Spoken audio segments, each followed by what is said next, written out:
ॐ भूर्भुवः स्वः तत्सवितुर्वरेण्यं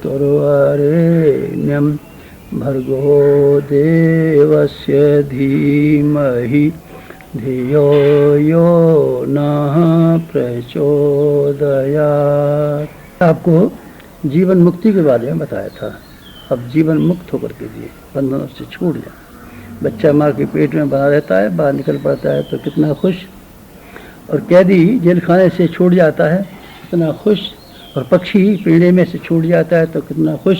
मुक्ति का आनंद ऋषियों ने बताया है। आदमी की ज़िंदगी में सबसे बड़ा आनंद है मुक्ति का। स्वच्छंद जीवन जी सकता हो, स्वाधीनता का अनुभव कर सकता हो, तो क्या कहने का। कल मैंने आपको लोभ और मोह और अहंकार के बारे में ये कहा था। आपके सारे दुश्मन ये हैं, और जिनको आपने छाती से लगा रखा है, जिनको मित्र बना रखा है, आपने ज़िंदगी का गुजारने का फैसला कर रखा है, आप इन तीनों का तिरस्कार कीजिए, इनके चंगुल से छूट जाइए। कल मैंने ये कहा था। आज आपको एक नई बात बताता हूँ कि आपको स्वर्गीय जीवन जीना चाहिए।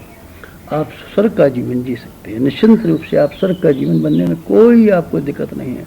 स्वर्ग आपका बनाया हुआ है, स्वर्ग आपका बिगाड़ सकते हैं, स्वर्ग आप बना सकते हैं। एक हाथ में आपके में स्वर्ग है, एक हाथ में आपके में नरक। अब चाहें तो स्वर्ग को खोल लीजिए और उसको सामने देखिए और मजा उड़ाइए। अगर आपकी इच्छा है हम तो नरक को जिएंगे, तो आप इच्छा से और बिना इच्छा से नरक का इस्तेमाल कीजिए और नरक में फंस जाइए। आपकी बिल्कुल मर्जी की बात है। भगवान ने हर आदमी को स्वाधीन बनाया है, इस योग्य बनाया है कि वो नरक और स्वर्ग में से जिसको भी वर्ण करना चाहे खुशी से कर सके। तब क्या करना चाहिए आपको? आपको एक काम करना पड़ेगा। इस दुनिया में सबसे बड़ी दिक्कत ये पड़ती है कि आदमी अपनी बहुत सारी इच्छा लिए बैठा रहता है, और इच्छाएं अगर पूरी नहीं होती हैं तब दुखी होता है। आदमी की ज़िंदगी की 60% दुख इस बात का है कि उसने तरह तरह की कल्पनाएं कर रखी हैं, तरह तरह की कामनाएं कर रखी हैं, और कल्पना कामना को पूरा न होने पर वो हैरान होता है, दुखी होता है। मानसिक दुख बहुत हैं। आदमी के शारीरिक दुख तो कभी कभी होते हैं, खाने पीने को न मिले शारीरिक दुख, हरी बीमारी हो जाए शारीरिक दुख, बस। और क्या दुख है बताइए? कोई दुख नहीं। खाने पीने की कोई कमी है क्या? कोई कमी नहीं। और आप शऊर से रहें भले आदमी के तरीके से, तो बीमारी भी नहीं आए। बीमारी आए भी तो ऐसी बीमारी तो कदाचित ही कभी आती है इसमें कि आदमी बेचैन हो जाता हो। कोई बवासीर हो गया, कोई जुकाम खांसी, चलते रहते हैं, ये भी चलते रहते हैं। आदमी का दुख एक है। तो आदमी ने बड़ी बड़ी कल्पनाएं, बड़ी बड़ी मनोरथ और बड़ी बड़ी महत्वाकांक्षाएं भौतिक बना रखी हैं, और वो पूरी नहीं हो पाती। पूरी होना ज़रूरी है? नहीं, बिल्कुल ज़रूरी नहीं है। क्योंकि ये परिस्थितियाँ ज़रूरी नहीं है कि आपके लिए दुनिया थोड़ी बनी है। आपकी परिस्थितियों से ही तो अपना मनोकामना पूरी कर सकेंगे। दूसरे आदमी सहयोग देंगे तभी तो बात बनेगी। वातावरण आपके अनुकूल होगा तभी तो बात बनेगी। वातावरण आपके अनुकूल बने कोई गारंटी है? परिस्थितियाँ आपके अनुकूल बन जाए कोई गारंटी है? फिर आपकी मनोकामना पूरी हो जाए कोई ज़रूरी है? मनोकामना पूरी नहीं हो पाती। इसलिए आदमी आमतौर से दुखी रहते हैं। तो क्या करना चाहिए आपको? स्वर्गीय जीवन जीने के लिए मनोकामना एक केंद्र पर आगे कर लीजिए, पीछे हटा लीजिए। क्या परिणाम मिलेगा इसको आप मत सोचिए। फिर आप ये सोचिए कि हमारे फर्ज और कर्तव्य जो है वो हम पूरा करते हैं कि नहीं करते हैं। आप फर्ज और कर्तव्यों को गौर कीजिए। फर्ज और कर्तव्य पालन किया कि नहीं किया, सिर्फ इसी बात के ऊपर अपनी खुशी मास्टर कर लीजिए। हमने अपना कर्तव्य पालन किया, खुश। हमने अपने बच्चे को शुद्ध बनाने के लिए प्रयत्न किया, खुश। हमको अपने माँ बाप के प्रति जो करना चाहिए था वो किया, खुश। आप खुशी क्यों नहीं ले सकते? अपनी मुट्ठी में क्यों खुशी नहीं रखते? दूसरों के हाथ में क्यों बेच देते हैं? बेटा आपका सुपात्र बनेगा और आपका आज्ञाकारी होगा तब आप खुश होंगे, और न हुआ तब आपने गिरवी रख दी ना खुशी दूसरों के हाथ में। बीवी आपको हंसी खुशी से रहेगी और आपकी आज्ञा पालन करेगी और आपकी मर्जी से चलेगी, और नहीं चली तब आपने बेच दी ना अपनी खुशी। अब नाराज़गी में फिर रहे ना। परिस्थितियों के ऊपर मत गुलाम होइए, अपनी मनस्थिति पर केंद्रित हो जाइए, और केंद्रित होकर के सारे संसार भर में सिर्फ एक खुशी का अपना केंद्र बना लीजिए कि हमको अपने फर्ज और कर्तव्य पालन करने हैं। फर्ज और कर्तव्य पालन करने की अगर आपकी मन होगा और मर्जी होगी, तब फिर क्या हो जाएगा? फिर मज़ा हो जाएगा। फिर क्या हो जाएगा? बहुत कुछ हो जाएगा। अपने फर्ज में कोई रोक नहीं सकता। आप अपने मित्रों के प्रति कर्तव्य को निभाएं, इसमें कोई रोकता है क्या? मित्र आपके प्रति बदला चुकाएंगे कि नहीं, ये बात सोचेंगे तब गड़बड़ हो जाएगी। आप ये उम्मीद मत कीजिए कि आपके मित्र बदला चुकाएंगे। आप ये उम्मीद मत कीजिए कि आपके बच्चे कहना मानेंगे। आप ये उम्मीद मत कीजिए कि हमारी आज्ञानुसारणी बनेगी। आप ये उम्मीद मत कीजिए कि जैसे हमने ख्वाब संजो रखे हैं उसी तरीके से हमारे सपने पूरे हो जाएंगे ना, ऐसा मत कीजिए। तब क्या करें? आप सब की ओर से समेट करके जो बात आपके हाथ में है और जो मुट्ठी में है उस पर केंद्रित हो जाइए। परिस्थितियाँ आपकी मर्जी हाथ में नहीं है। दूसरे लोग आपके साथ में क्या सलूक करेंगे इसकी कोई गारंटी नहीं है। फिर सिर्फ अपनी खुशी को उन बातों में मत मुअस्सर करनी है, नहीं तो दुखी रहेंगे आप। सुखी होने का एक ही तरीका है कि हम अपने कर्तव्य और फर्ज हम कहाँ तक पूरा कर सकते हैं और हमने पूरे किए कि नहीं किए, बस ख़त्म हो गई बात। इसको कर्मयोग कहते हैं। अगर आप कर्मयोगी बन जाएं और ड्यूटी और फर्ज को ही पर्याप्त मान लें और अपनी ड्यूटी हमने ठीक तरीके से अंजाम दी, इसीलिए हमको खुश होने का हक है और हमको संतोष करने का हक है। अगर आप ये बात मान लें तो आप देखेंगे कि आपने केंद्र बिंदु बदल दिया, खुशी का केंद्र बिंदु बदल दिया और आपको 24 घंटे मुस्कुराते रहने का और हंसते रहने का और प्रसन्न रहने का पूरा अवसर मिल गया। आपको कर्मयोगी होना ही चाहिए। आपको अच्छी से अच्छी उम्मीदें करनी चाहिए और बुरी से बुरी बात के लिए तैयार रहना चाहिए। कोई ज़रूरी है क्या जो आप चाहते हैं वही हो जाएगा? नहीं, उल्टा हो गया था, उल्टा भी होता रहता है। आपको मालूम नहीं है, पंजाबियों का पंजाब से जब बंटवारा हुआ था तो वहाँ बेचारे कितने मालदार आदमी थे और एक सप्ताह के भीतर परिस्थितियाँ उलट गई और किसी का बच्चा मर गया, किसी का क्या हो गया, किसी का धन छिन गया, भाग करके इधर आ गए। फिर ये परिस्थितियाँ आपके लिए नहीं होंगी क्या? आपके लिए हो सकते हैं। इसलिए आप अच्छी से अच्छी उम्मीदें कीजिए, अपने भविष्य के लिए सुनहरे सपने देखिए। हमको अच्छा भविष्य बनाना है, लेकिन अब साथ साथ में इसके लिए भी तैयार रहिए कि ठीक उल्टा हो जाए तब हम उसके लिए भी तैयार। अपनी लड़की की शादी अच्छी घर में कीजिए, अच्छे घर में ढूंढ दिया, आप उम्मीद कीजिए कि आपकी लड़की का गृहस्थ अच्छा व्यतीत हो गया, पर आप उम्मीद रहिए और आप इसके लिए भी तैयार रहिए कि जिस लड़के को आपने शादी की है लड़का नाकारा निकल गया था, चोर निकल गया था, दुष्ट निकल गया था, तैयार हो जी। लड़की को पहले से इस बात के लिए आगाह रखिए कि ये भी हो सकता है कि इस घर में तुम्हारा सम्मान हो, तुम्हारी ज़िंदगी आसानी से कट जाए, सपने भी दिखाइए, लेकिन ये तैयार भी रखिए। ये हो सकता है उसके घर की परिस्थितियाँ ऐसी विकट हो और ऐसे दकियानुस लोग हों, ऐसे चोर चांडाल हों कि वो सब हैरान कर डालें, तब उसके लिए भी तैयार रही, मुकाबला के लिए तैयार रही। उस स्थिति में आप क्या करेंगे ये भी कल्पना कीजिए। यानी कल्पना में कहने का अर्थ ये है कि भविष्य के बारे में न केवल सुनहरा सपना देखिए बल्कि बुरी से बुरी बात के लिए तैयार भी रहिए। ये अगर ये से आप मान लेते हैं तो मैं आपको कर्मयोगी कहूँगा, मज़ा आ जाएगा। एक आपकी खुशी का हासिल, एक और खुशी का दूसरा वाला पॉइंट है जिसको हम स्वर्ग कहते हैं। कर्मयोगी को मैं स्वर्ग में निवास करने वाला कहता हूँ। जिसको अपने फर्ज की बात याद रखती है मैं स्वर्ग का निवासी देवता कहता हूँ। और देवता का एक और लक्षण है, क्या लक्षण है? देवता अकेले नहीं खाते, मिल बांट के खाते हैं। अगर आपके पास कोई चीज़ है तो आप मिल बांट के खाइए। ज्ञान आपके पास है तो उसका फ़ायदा औरों को मिलने दीजिए। आपके पास पैसा है तो मिल बांट के खाइए। आपके पास स्वास्थ्य है तो मिल बांट के खाइए। हर एक को फ़ायदा उठाने दीजिए। अपनी संपदा को बांट के खाइए और दूसरों की मुसीबतों को बटा लीजिए। देवता यही काम करते हैं। देवता देखे ना आपने, देवता के अंदर यही गुण होता है। देवता को पुकारते हैं, हे भगवान जी हमारी सहायता कीजिए, गणेश जी हमको बुद्धि दीजिए, लक्ष्मी जी हमको पैसा दीजिए। उनका स्वभाव है। क्या स्वभाव है? देते रहते हैं। क्या मतलब? देते रहने का मतलब यह है कि अगर उनके पास कोई चीज़ है तो लोगों को बांटते रहते हैं और लोगों की मुसीबतों को में हिस्सा बटाते रहते हैं। हमको बुखार आ गया, हम बीमार हैं, हे हनुमान जी हमारे बुखार को दूर कर दीजिए। करते हैं कि नहीं करते बात अलग है, पर आपकी मान्यता तो यही ना कि आपके दुखों में हिस्सा बटाएंगे, आपकी मुसीबत को दूर करेंगे, आपकी कठिनाइयों को ठीक कर देंगे। और उनके पास अगर कोई ज्ञान है, विद्या है, बुद्धि है तो आपको देंगे। देवता इन्हीं दो वजह से देवता हैं, आपकी मुसीबतों में हिस्सा बटाते हैं एक, और अगर उनके पास कोई वैभव है तो आसानी से बांट देते हैं। बस उस आदमी का नाम देवता है जो दूसरों की मुसीबतें बटाता है।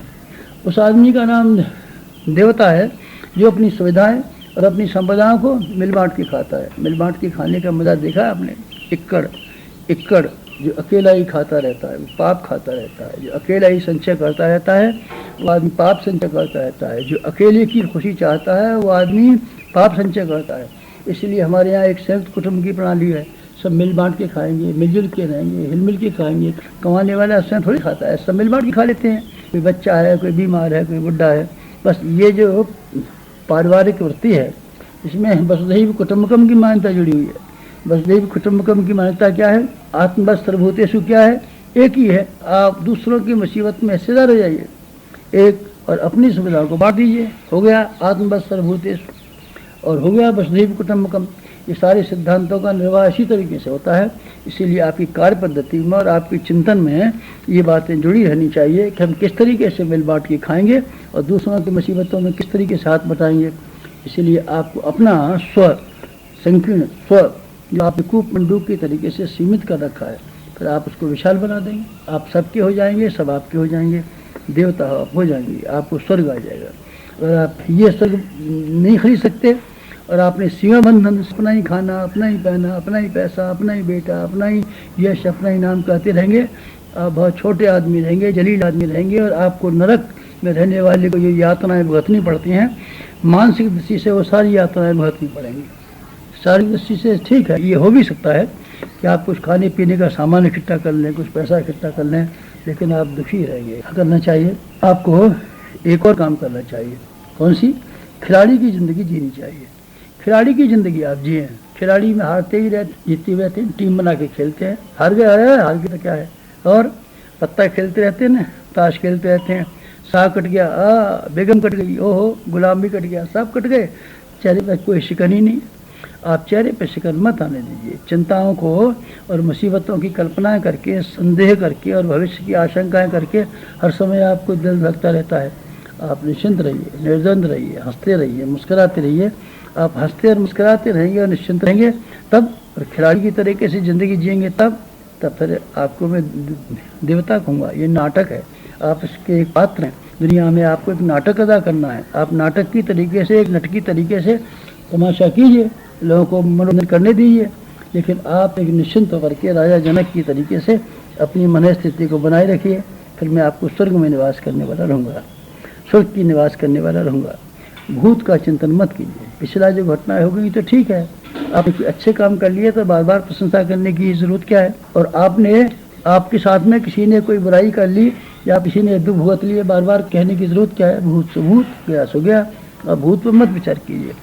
भूत से आप अनुभव तो इकट्ठा कर सकते हैं, लेकिन चिंता भविष्य की कीजिए। करना हमको क्या है ये सोचते रहेंगे तो फिर मज़ा आ जाएगा। बुढ़े आदमी भूतकाल का वर्णन करते रहते हैं, बच्चे भविष्य की बात सोचते रहते हैं, लेकिन जवान आदमी वर्तमान की बात सोचते रहते हैं। आपको वर्तमान क्या करना चाहिए, आज का दिन आप किस तरीके से बेहतरीन बना सकते हैं। अगर ये विचार आपके जी में आ जाए, फिर मैं आपसे ये कहूँगा कि आप स्वर्ग में निवास करने वाले आदमी हैं।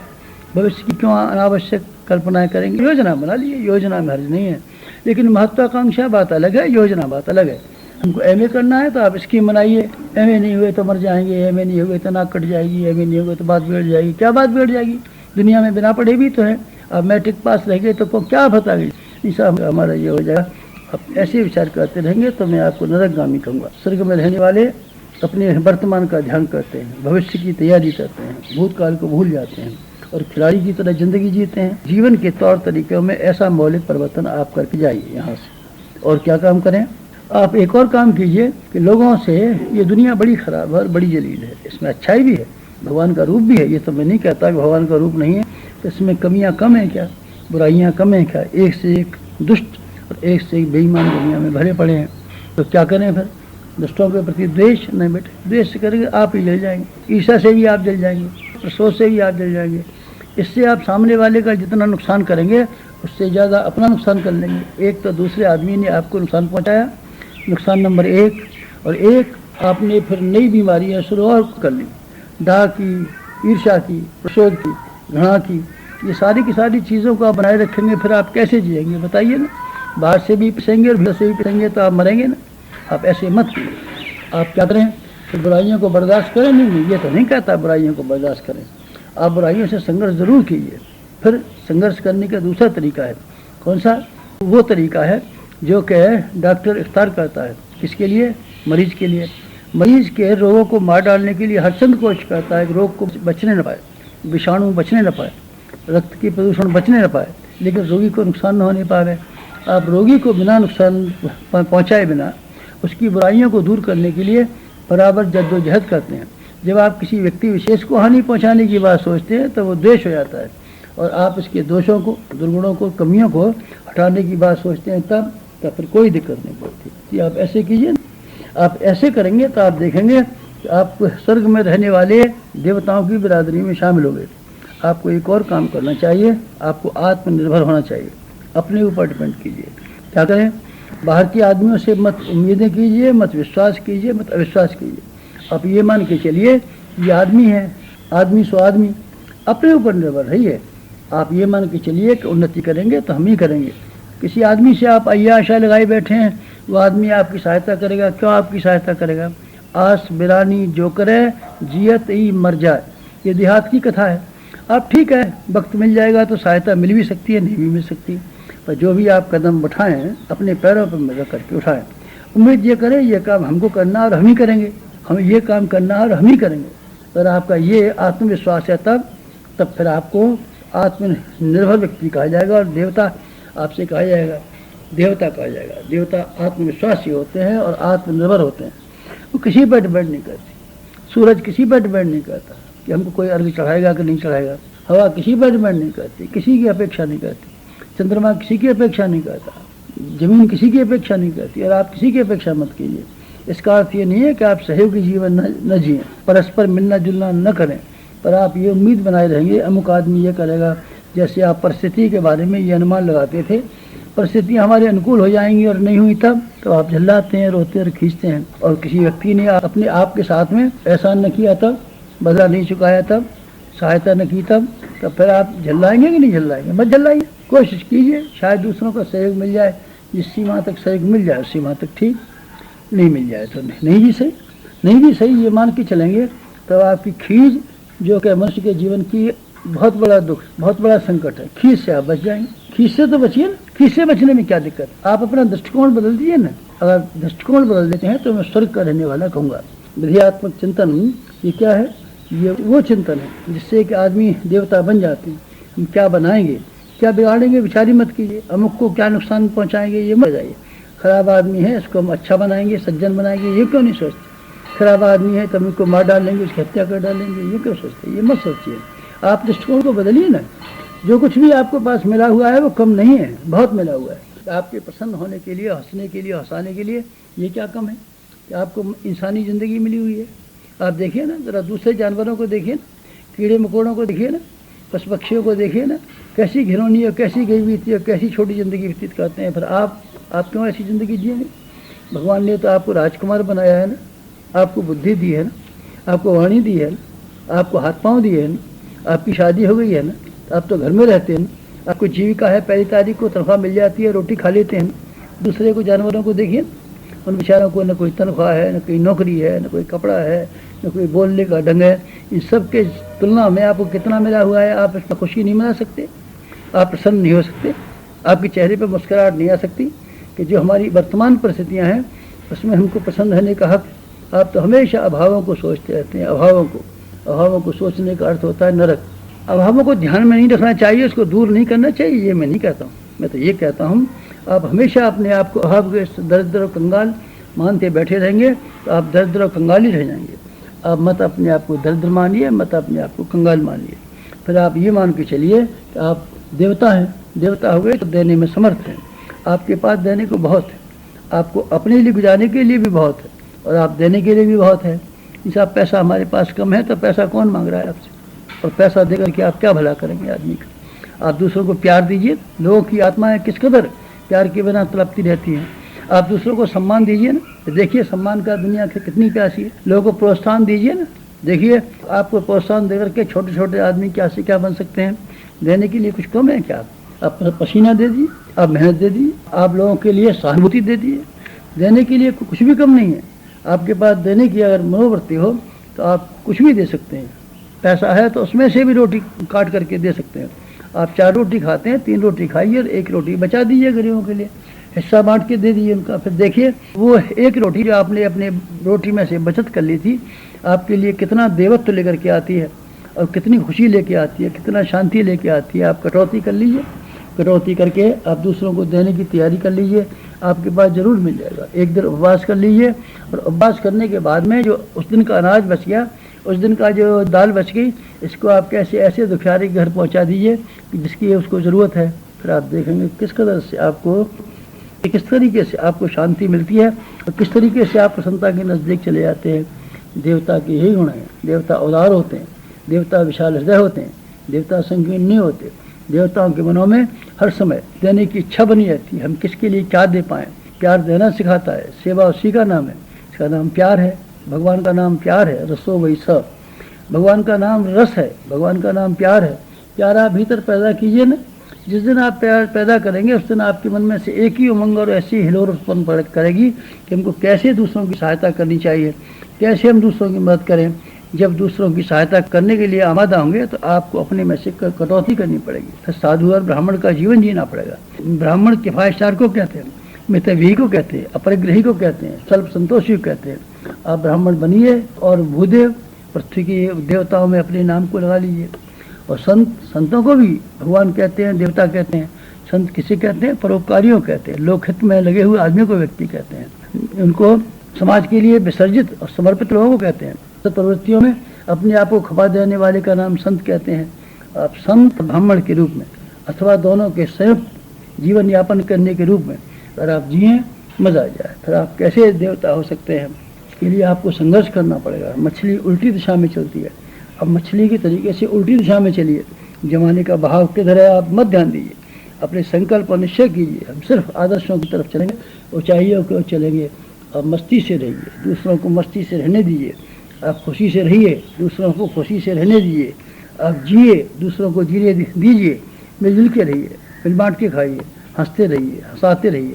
अपने फर्ज और कर्तव्यों के ऊपर जागरूक रहिए। अगर आप इतना कर सके हैं तो देख लेना आप देवता हो जाएंगे। और देवत्व का सारा उदय आपके इसी जीवन में हो जाएगा जैसे कि वो अपेक्षा करते हैं। आप इस शिविर में आए हैं, बहुत मज़ा। आप आइए, देवता बन के जाइए। अब देवता बनना और राक्षस बनना बिल्कुल आपके हाथ की बात है। आप चाहें तो हम आपको देवता बना सकते हैं और आप देवता बन सकते हैं। उम्मीद ऐसी है आप यही करेंगे। समाप्त।